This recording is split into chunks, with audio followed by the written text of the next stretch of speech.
하나님의 말씀 성경책은 총 66권으로 구성되어 있습니다. 그 가운데 구약이 39권입니다. 이 구약 성경은 히브리어로 이렇게 기록되어 있습니다.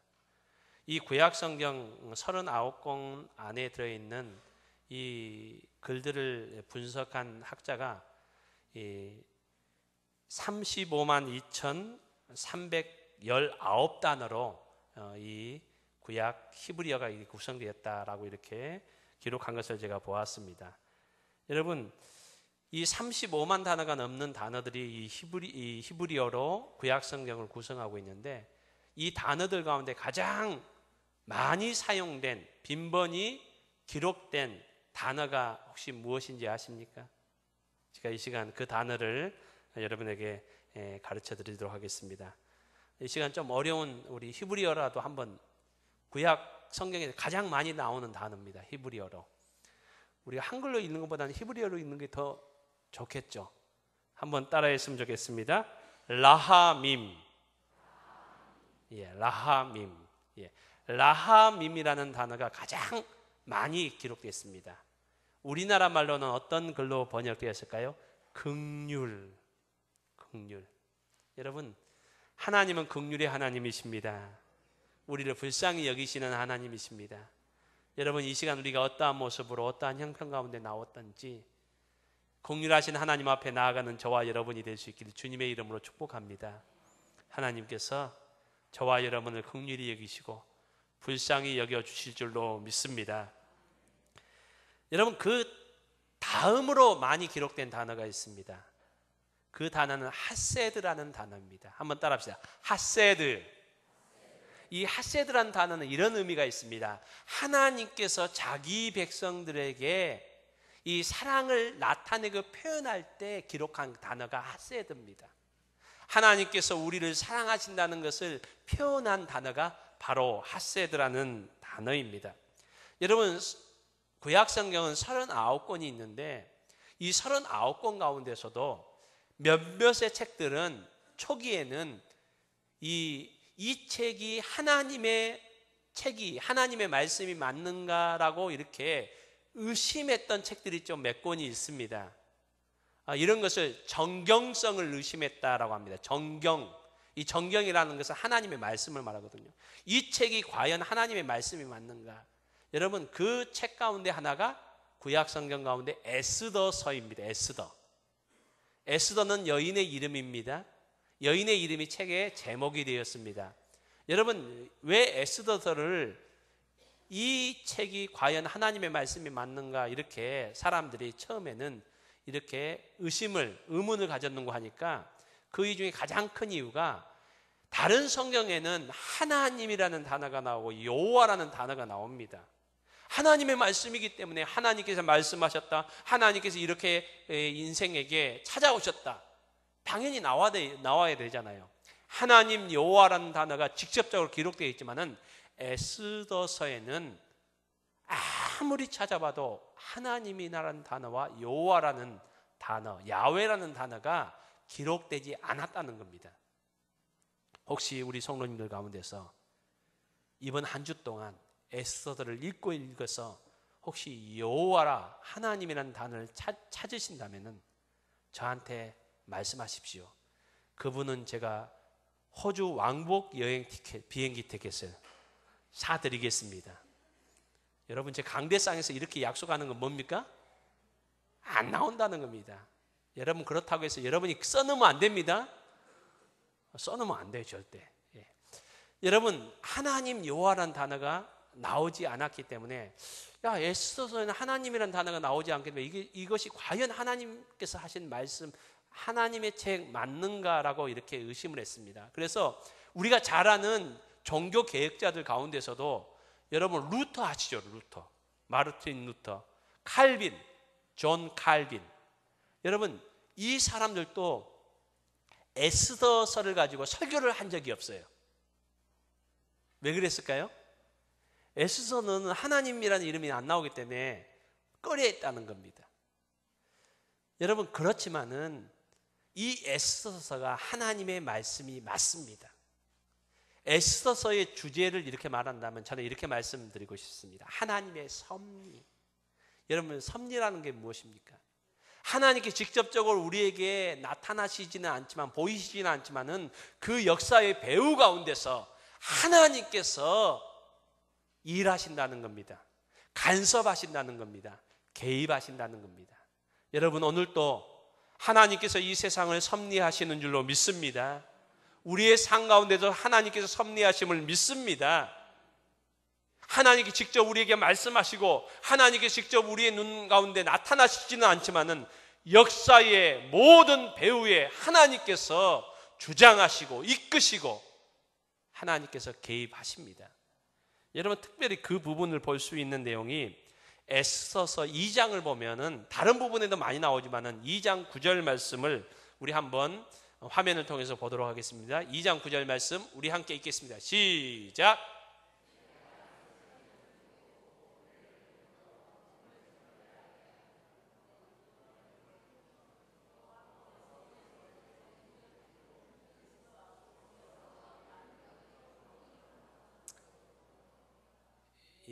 이 말씀 그대로 놔두시면 감사하겠습니다. 여러분, 이 내용은 어떠한 거 하니까 지금 바벨론이란 바벨론 제국의 이야기입니다. 바벨론 제국의 왕 가운데 아하수에로라는 왕이 자기 아내 왕비가 마음에 안 들었습니다. 그래서 폐위를 시켰습니다. 그리고 나서 다시 왕비를 선발하려고 합니다. 그래서 바벨론 제국 안에 있는 아리따운 현명한 아가씨를 다 선발해서 1차 선발해서 이렇게 모았습니다. 이 일을 관장한 이 관리가 헤게라는 관리입니다. 이 헤게라는 관리가 이 선발되어서 온 이 왕비 후보로 선발되어서 온 많은 아가씨들을 관리하고 있었습니다. 이 아가씨들 가운데 특별히 한 아가씨, 누구라고 나옵니까? 에스더를 총애했다는 겁니다. 에스더에게 은혜를 베풀었다는 겁니다. 더 관심을 갖고 더 아꼈다는 겁니다.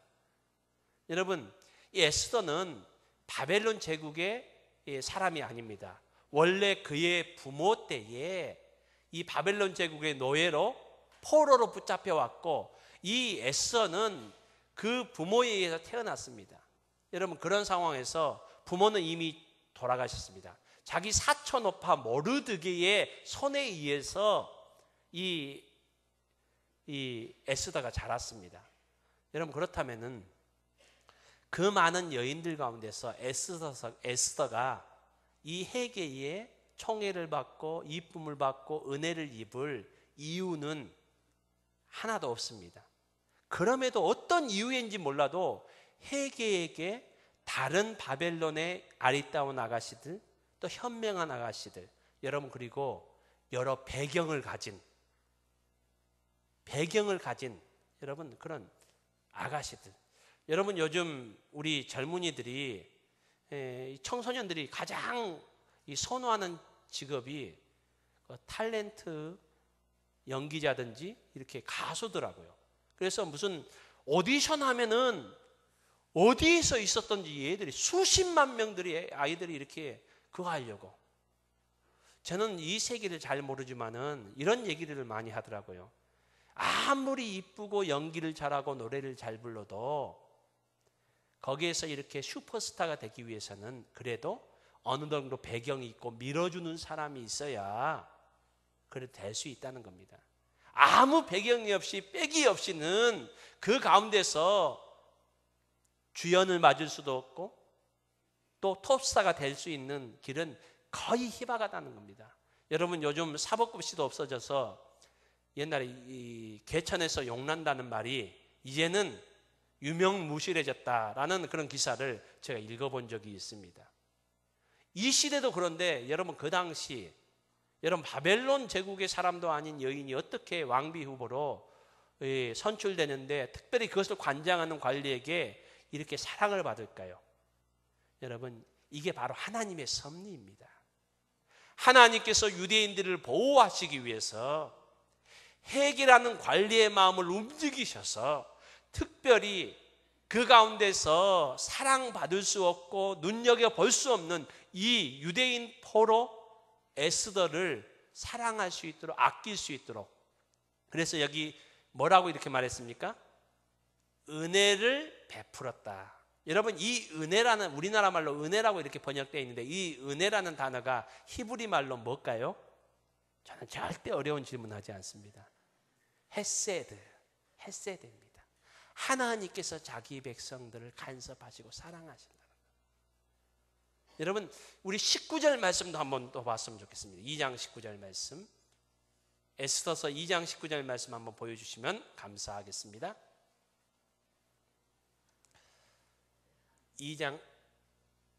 에스더 2장 19절 말씀이 일부 때는 나왔었는데 그동안 그 사이에 이 19절 말씀이 갑자기 사라졌는가 봅니다.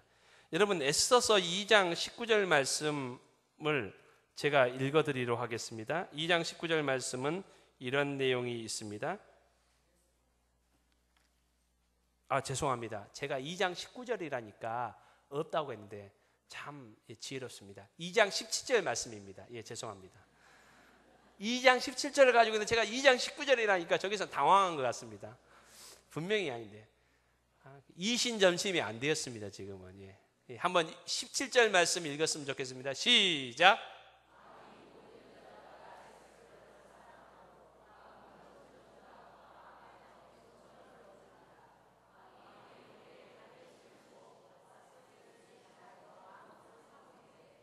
여기 보면은 왕은 아하수에로 왕입니다. 여러분, 아마 여인들이 많았을 겁니다. 아마 제가 생각에는 여기 우리 모인 성도들보다 더 많은 바벨론 제국이 엄청나게 컸거든요. 그러니까 많은 여인들이 왔을 겁니다. 그 여인 중에 어떤 여인을 이렇게 점 찍었다고요? 에스더. 왕 앞에 더 무엇을 받았다고요? 은총을 받았다. 은총. 여러분, 이 은총이란 단어가 히브리 단어로 뭘까요? 헤세드입니다. 헤세드. 성경에 보면 헤세드라는 이 단어가 은혜, 은총이라는 단어로 이렇게 번역되어서 우리 성경에 기록되어 있습니다. 여러분, 여기도 왕이 왜 에스더를, 그 많은 여인 중에 왜 에스더에게 은총을 더 베풀었을까요? 그리고 왜 왕비로 삼았을까요? 여기도 하나님의 섭리가 있다는 겁니다. 하나님께서 왕의 마음을 사로잡으셔서 이 에스더를 왕비 삼게 하셨습니다. 왜 그렇습니까? 하만이라는 자가 유대인들을 다, 하나님의 백성들을 다 죽이려는 계획을 세우고 있는데 하나님께서 이 계획을 막으시기 위해서 에스더가 왕비가 됐기 때문에 하나님께서는 배후에서 이 일을 행하셨습니다. 사랑하는 성도님 여러분, 오늘 본문에도 은총이라는 단어가 나옵니다. 이 은총이라는 단어가 3번씩 나오는데 이 단어는 바로 헤세드를 말하고 있습니다.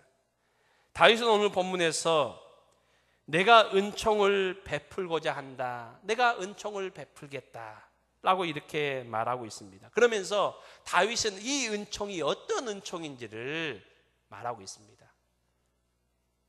다윗이 베푸는 은총이 아닙니다. 다윗의 은총이 아니라 3절에 보면은 하나님의 은총이라고 이렇게 말합니다. 하나님의 은총을 내가 베풀기를 원한다 라고 이렇게 말씀하고 있습니다. 사랑하는 성도님 여러분, 저와 여러분도 매일매일 삶 가운데 하나님의 은총을 베푸는 자가 될 수 있기를 주님의 이름으로 축복합니다. 여러분, 다윗은 왜 무엇 때문에 하나님의 은총을 베푸는 사람이 되기를 원하고 있습니까? 여러분, 학창 시절에 본문 말씀 이제 없애주시고 제 얼굴을 비춰주셔도 됩니다. 학창 시절에 저는 이런 경험이 있습니다. 수업 시간에 우리 선생님이 이제 공부를 쫙 가르치다가 특별히 수학 과목 같은 경우에 한참 이렇게 열심히 1시간 열심히 설명하고 마지막에 얘들아 이제 이해됐지? 이렇게 질문을 할 때 어떤 때는 이렇게 크게 대답할 때도 있지만 어떤 때는 진짜 이해가 안 돼가지고 이 대답을 시원찮게 할 때가 있습니다. 아무리 선생님께서 그냥 열심히 가르쳐 주셨는데도 그게 이해가 안 되어서 여러분 그럴 때는 대답을 크게 못 하잖아요. 여러분 그럴 때 선생님이 이런 경우들이 있더라고요. 다시 설명을 하시려다가 이제 수업 이제 끝나는 종이 딱 치면은 안 되겠다. 그러면 이따가 오후에 자율학습 시간에 반에서 인성이니가 다른 애들한테 좀 이거 다시 한번 설명해 줘. 여러분 실제적으로 이런 일은 일어나지 않았습니다. 어느 선생님도 수학 과목에서 저를 가르쳐 주라 그렇게 한 적은 없습니다. 제가 예를 들었습니다. 여러분 이런 경험 있으시죠? 그렇습니까? 예. 왜 그 학생에게 이것을 부탁했을까요? 잘 이해하고 잘 알기 때문에 그렇습니다. 여러분 어떤 때는 선생님이 가르친 것보다도 더 가르치고 더 쏙쏙 들어오게 이해하기 쉽게 말해줄 때가 있더라고요.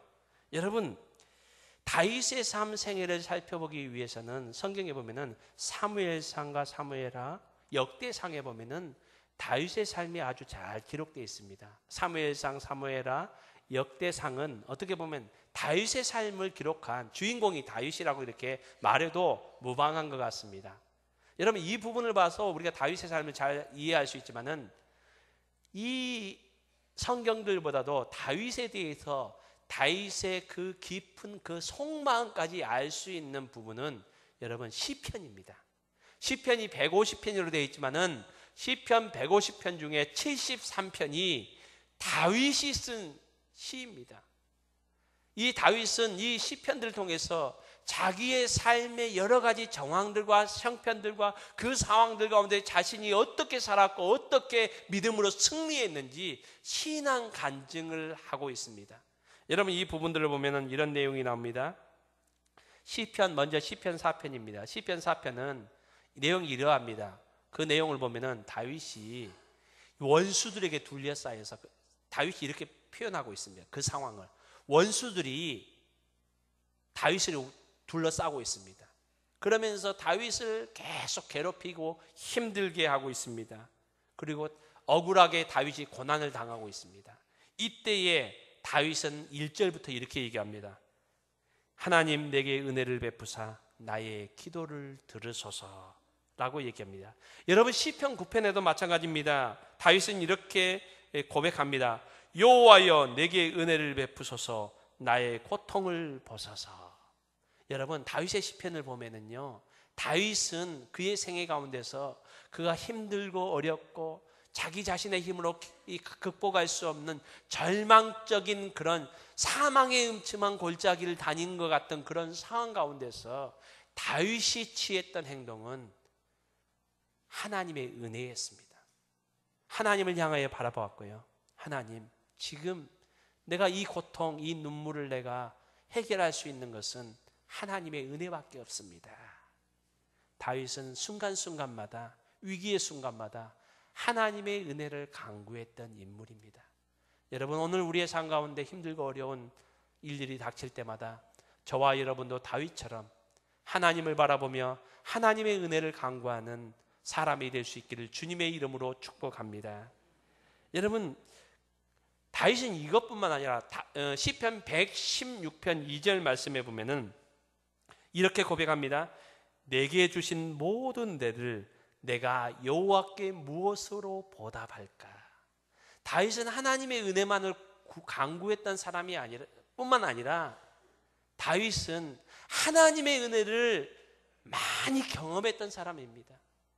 돌아보니까 힘들고 어려웠던 세월들 돌아보니까 순간순간이 하나님의 은혜였음을 다윗은 경험했습니다. 느꼈습니다. 그래서 다윗이 인생의 후반기에 이렇게 고백하잖아요. 하나님, 내가 살아온 것이 하나님의 은혜였습니다. 하나님, 지금까지 내가 여기까지 온 것이 하나님의 은혜입니다. 하나님, 이 은혜를 내가 무엇으로 보답할 수 있겠습니까?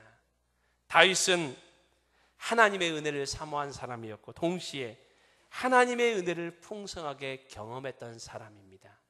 이 두 가지 모습이 함께 기록된 내용이 시편 31편의 내용입니다. 한번 우리 보기를 원합니다. 시편 31편 9절 말씀입니다. 9절 말씀 함께 읽겠습니다. 시작.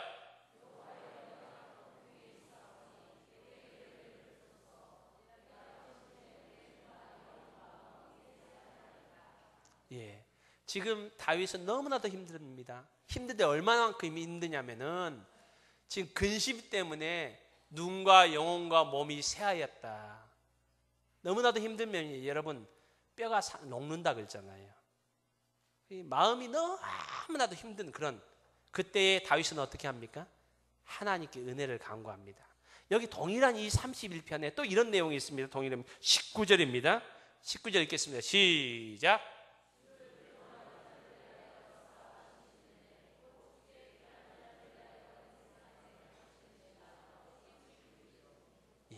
여기에서는 하나님께서 베푸신 은혜 너무나도 감사합니다.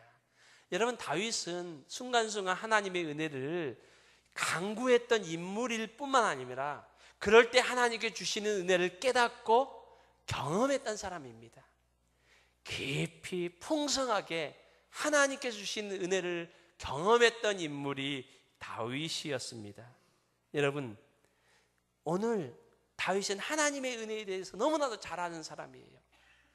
그가 순간순간 바라보았던 것이 간구했던 게 하나님의 은혜였고 또 그 순간마다 주셨던 하나님의 은혜를 풍성하게 경험했던 사람이 바로 다윗이라는 겁니다. 그래서 다윗이 말합니다. 하나님의 은혜를 내가 베풀기를 원합니다. 여러분, 이것은 바로 이겁니다. 하나님의 은혜는 흘러간다는 겁니다. 바로 이 다윗은 은혜의 통로라는 겁니다. 주님의 이름으로 축복합니다. 저와 여러분이 하나님의 은혜의 통로 될 수 있기를 주님의 이름으로 축복합니다. 여러분, 저와 여러분이 힘들 때마다 하나님의 은혜를 간구하여서 하나님께서 자기 백성에게 주신 은혜를 경험하는 저와 여러분이 될 수 있기를 소망합니다. 그뿐만 아니라 이제 우리도 하나님께서 주신 은혜를 우리 주위에 있는 사람들에게 베풀 수 있고 흘러보낼 수 있는 하나님의 은혜의 통로 될 수 있기를 주님의 이름으로 축복합니다. 여러분, 이 물이 흐르는 길을 물길이라고 합니다. 그리고 그 모습을 물줄기라고 이렇게 얘기합니다. 여러분, 물이 가는 물줄기와 그 모습, 물길과 물줄기가 있듯이 하나님의 은혜도 흐르는 은혜의 줄기가 있고 은혜의 길이 있습니다. 하나님의 은혜도 흐르는 길이 있다는 것을 오늘 성경은 우리에게 말씀해 주고 있습니다. 여러분, 다윗은 1절, 3절, 7절에서 은총, 헤세드, 하나님의 은혜를 내가 베풀겠다. 내가 하나님께서 받은 은혜를 흘려보내겠다. 내가 하나님의 은혜가 흘러가는 물줄기가 되겠다. 물길이 되겠다. 은혜의 길이 되겠다. 라고 이렇게 말하고 있습니다. 여러분, 이 모습은 어떠한 모습입니까? 여러분, 우리가 이 땅을 살아가면서 참 우리를 힘들게 하는 사람들 있잖아요. 참 미운 사람들이 있잖아요.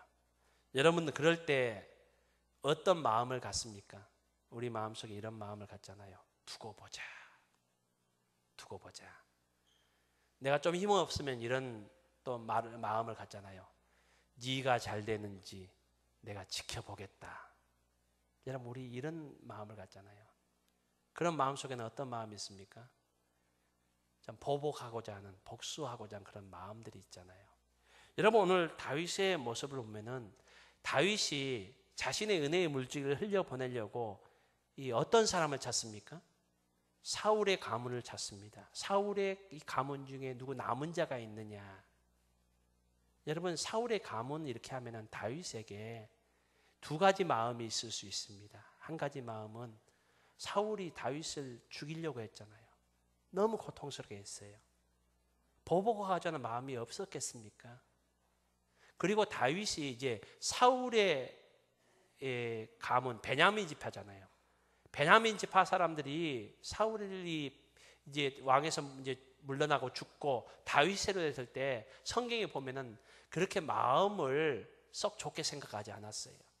그렇다면 후환을 없애기 위해서는 사울의 가문을 완전히 없애는 것이 다윗의 그 혈통 왕자가 튼튼할 수 있는 방법입니다. 여러분, 이 세상 역사를 보면 그런 광경들을 우리가 많이 보잖아요. 이 사울의 가문에 있어서는 다윗이 없애야 되고 보복해야 될, 복수해야 될 그런 가문이기도 합니다. 그렇지만 여러분, 또 한 가지가 있습니다. 다윗이 힘들고 어려울 때마다 또 그에게 함께했던 사람이 누굽니까? 생명같이 자신을 사랑했던 요나단입니다. 요나단을 생각할 때는 참 다윗의 마음이 참 아련할 것 같아요. 여러분, 이 두 마음이 같이 있을 수 있습니다. 그렇지만 오늘 본문에 보면은 다윗은 두 마음 가운데 어떤 마음이 더 큽니까? 은혜를 베풀고자 하는 그 마음이 크다는 겁니다. 여러분, 오늘 다윗은 이 오늘 본문에서 내가 은혜를 베풀겠다 3절, 아니 1절, 그 다음에 3절에도 은혜를 베풀겠다, 그 다음에 7절에 은혜를 베풀겠다, 거듭거듭 이렇게 얘기를 하고 있습니다. 이 모습은 저는 이렇게 말씀드리고 싶습니다. 다윗의 마음에는요, 여러분, 인간이기 때문에 나를 힘들게 하고 괴롭힌 사람에 대해서 복수하고자 하는 마음이 조금이라도 있을 수 있습니다. 여러분, 그 마음이 자라기보다는 하나님의 은혜로 말미암아 그 마음이 가득 차서 하나님의 은혜가 더 풍성하여서 은혜가 흘러나오고 있는 모습이라고 저는 생각해 보고 싶습니다. 여러분, 저는 오늘 예배를 마치고 나가는 여러분의 마음이 하나님의 은혜로 가득 차는 하나님의 은혜가 있기를 주님의 이름으로 축복합니다. 여러분, 요즘은 운전을 많이 하잖아요. 저도 운전을 합니다. 운전하면서 여러분 화날 때 있잖아요. 어떤 데는 운전을 이렇게 잘하고 있는데 깜빡이도 안 들고 확 들어오고, 얌체같이 딱 들어올 때 여러분 마음속에 어떤 마음이 듭니까? 어떤 마음이 듭니까? 막 그렇게 불편하잖아요. 어떤 데는 화를 내기도 하고, 어떤 데는 누르기도 하고, 감정이 많이 심하면 이 누르는 시간이 좀 길어지기도 하고, 횟수가 많아지기도 하고. 여러분, 우리 하나님의 은혜가 우리 마음속에 가득 차면은, 저는 이 시간 우리 그 마음을 가득 차고 이 시간 나가면은, 혹시 운전하고 가다가 그런 사람을 만나더라도 여러분, 우리 마음속에 이런 마음이 들게 될 줄로 믿습니다. 순간 화나더라도 하나님께서 저 사람 은혜 베풀 대상으로 하나님께서 주셨구나. 그렇게 우리가 용서할 수 있고 참을 수 있는 저와 여러분이 될 수 있기를 주님의 이름으로 축복합니다. 여러분, 다윗의 모습이 그런 모습인 것 같습니다. 그래서 다윗은 사람을 찾습니다. 사람들을 동원해서 찾습니다. 여러분, 형식적으로 하는 거 아니에요. 사람들에게 보여주기 위해서. 그래도 나는 복수하지 않고 이렇게 한다, 좋은 일 한다, 난 선한 왕이다. 여러분, 형식적으로 그러지 않아요. 찾고 또 찾습니다. 그래 결국 시바라는 사람이 나옵니다. 그가 이렇게 얘기합니다. 3절입니다. 요나단의 아들 하나가 남아있는데 그는 다리를 접니다. 3절에 그렇게 얘기합니다. 다리를 못 쓰게 되었다는 겁니다. 불구라는 겁니다. 여러분, 오늘 여기 보면은 다리가 한 개 졌는지 두 개 졌는지 우리가 잘 모르겠지만 히브리 원어를 보면 복수로 되어 있습니다. 두 다리를 전다고 이렇게 나와 있습니다. 여러분, 13절에도, 오늘 본문 13절에도 명확하게 이렇게 기록합니다. 그는 두 발을 다 절더라. 여러분, 두 발 다 저는 장애를 가진 사람입니다. 그렇다면 여러분, 다윗에게 큰 도움이 될 수 있을까요? 다윗이 이렇게 사용할 수 있을까요? 그러지 않습니다. 여러분, 어떻게 보면 오늘 시바가 이렇게 얘기하는데 이 내용을 이렇게 볼 수도 있습니다. 왕이여, 지금 딱 하나 요나단의 아들 무비보셋입니다. 이 자가 무비보셋이라는 아들이 남아있는데 이 애는 두 다리 다 못 써요. 찾을 필요 없습니다. 두 발도 못 쓰는 그 아이, 아무짝에나 쓸모없는 그 아이, 뭐 찾아가지고 뭐 하겠습니까? 여러분, 그런 뉘앙스로도 오늘 본문이 우리에게 비춰질 수도 있습니다. 그렇지만 다윗은 그 아이를 찾습니다. 그리고 자기 앞으로 데려옵니다. 여러분, 하나님의 은혜의 물줄기는요, 높은 곳에서 아래로 흐릅니다. 여러분, 물도 분명히 높은 곳에서 아래로 흐르는 것처럼 하나님의 은혜의 줄기도, 물줄기도 높은 곳에서 아래로 흐릅니다. 저와 여러분이 어떻게 하나님의 자녀가 되었습니까? 저와 여러분이 어떻게 구원받았습니까? 여러분, 하나님의 은혜가요, 우리에게 임한 것은요, 하나님이신 예수 그리스도께서 인간의 몸을 입으시고 이 땅으로 저 하늘에서 내려오셨기 때문입니다. 그 당시에 가장 못된 죄인들이 박히는 그 십자가, 제일 밑으로 예수님께서 십자가에 달려서 죽으심으로 저와 여러분에게 하나님의 은혜, 구원이 임했습니다. 여러분, 하나님의 은혜는 밑으로 아래로 흐릅니다. 여러분, 오늘 다윗도 어떻게 보면 다윗은 왕입니다. 무비보셋은 아무 쓸모없는 그런 아이입니다. 그렇게 찾을 필요 없을 수도 있습니다. 그렇지만은 비록 작아 보이고 연약해 보이는 그 아이에게 하나님께 받았던 은혜를 그 아이에게 흘려보내는 모습을 보게 됩니다. 여러분, 성경에 보면 예수님께서 강조하셨던 내용이, 너희가 하나님께 뭐 하려고 한다면은 너희 옆에 있는 작은 자, 성경엔 작은 자가 많이 나옵니다. 소자가 많이 나옵니다. 작은 자, 소자에게 한 것이 바로 나에게 한 것이고 하나님에게 한 것이다. 마지막 심판날에 그것으로 내가 평가하겠다라고 말씀하고 있습니다. 여러분, 하나님께서 주신 은혜들을 이 땅의 작은 자, 소자들에게 우리가 흘려보낼 수 있는 저와 여러분이 될 수 있기를 주님의 이름으로 축복합니다. 여러분, 오늘 우리에게 소자는, 작은 자는 누구입니까? 북한 동포들 아닐까요?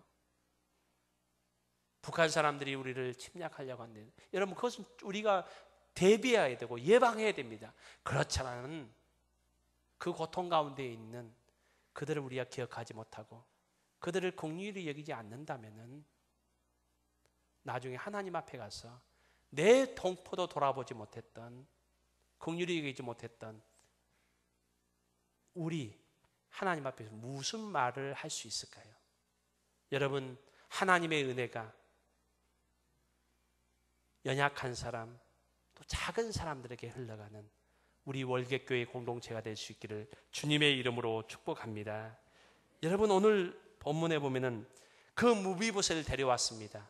그리고 아름다운 잔치를 엽니다. 여러분, 무비보셋은 오늘 본문에 보니까 무비보셋이 있었던 곳을 이렇게 말합니다.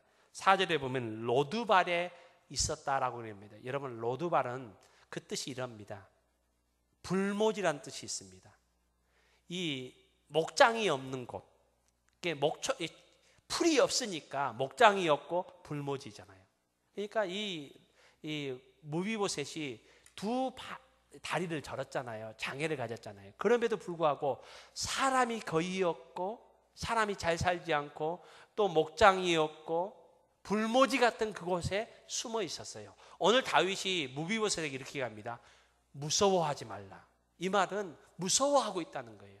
혹시라도 다윗이 자기를 찾아서 죽일까 봐 그 두려움과 무서움 가운데서 그 변두리에, 그 외지에, 그 불모지에 숨어서 벌벌 떨고 있던 사람이 무비보셋이었습니다. 여러분, 무비보셋은 두 다리를 절었습니다. 여러분, 왜 절었는지 이 사무엘상 4장 4절에 분명히 말하고 있는데, 4장 4절에 보면은 5살 때, 무비보셋이 5살 때 유모가 이 무비보셋을 안고 가다 급하게 도망가다가 떨어뜨려 가지고 두 다리를 못 쓰게 됐다라고 이렇게 성경은 말하고 있습니다. 여러분, 이 일을 무비보셋이 알았겠잖아요. 5살 나중에 얘기를 들어서. 그러면 그 마음속에 그 유모를 원망하는 그런 마음도 있었을 것이고요. 여러분, 그는 왕족이잖아요. 이 어떻게 됐든 다윗 때문은 아니지만은 지금 다윗이 왕이 돼 있으니까 자기 할아버지 죽었죠. 아버지 죽었죠. 왕이었는데 지금 숨어 지내고 있죠. 다윗에게 대해서 원망하는 마음, 그런 불평하는 마음이 있었을 거예요. 분노가 있었을 거예요. 그렇지만 오늘 본문의 말씀은요, 다윗이 그를 불러서 너희 할아버지 사울 왕이 가졌던 모든 재산 내가 다 회복시켜 주겠다, 이렇게 얘기합니다. 그것뿐만 아니라 두 다리 못 쓰는 아무 볼품없는 이 무비보셋을 그의 평생에 다윗이 식사할 때마다 그 자리에서 함께 식사할 수 있도록 왕자와 같은 그런 자격을 그에게 부여해 주겠다라고 이렇게 말하고 있습니다. 여러분, 하나님의 은혜가 흘러가니까 이곳에서 치유와 회복의 역사가 일어나는 것을 오늘 우리는 보게 됩니다. 여러분, 우리의 가정에 하나님의 은혜가 흘러와서 치유와 회복이 있기를 주님의 이름으로 축복합니다. 여러분, 우리 교회가 하나님의 은혜가 저와 여러분을 통해서 흘러와서 넘쳐서 오는 사람마다 치유와 회복의 역사가 일어날 수 있기를 주님의 이름으로 축복합니다. 우리 하나님은 긍휼하신 하나님이십니다. 우리를 불쌍히 여기시는 하나님이십니다. 우리에게 은혜를 베푸시는 하나님이십니다. 그래서 민수기 6장 25절 말씀에 보면은 하나님께서 제사장들에게 명령하십니다. 너희들은 나를 대신해서 백성들에게 이렇게 축복하라. 그 내용 중에 한 구절이 여호와는 그의 얼굴을 내게 비추사 은혜 베푸시기를 원하며, 하나님은 오늘도 우리에게 은혜 베푸시기를 원하십니다. 우리가 힘들고 어려울 때마다 다윗처럼 하나님의 은혜를 찾고 갈망하는 자가 될 수 있기를 바랍니다.